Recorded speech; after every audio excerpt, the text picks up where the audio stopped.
Have you ever pondered the depth of love? A love so profound that it would give up the most precious thing without hesitation. This is the theme we find in the heart of the verses John 3:16 and 17. John 3:16 declares, "For God so loved the world that he gave his one and only Son, that whoever believes in him shall not perish, but have eternal life." This verse, perhaps one of the most famous in the Bible, speaks volumes about the magnitude of God's love. It tells us that God's love for the world, for humanity, is so immense that he gave his only Son as a sacrifice.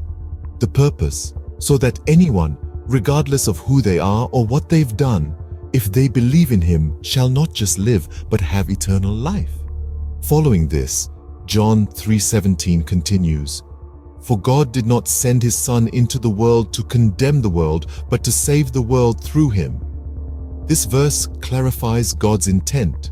God didn't send his Son, Jesus, into the world to judge or condemn it, but rather to save it. It's a message of hope, a promise of salvation, not through our deeds, but through faith in him.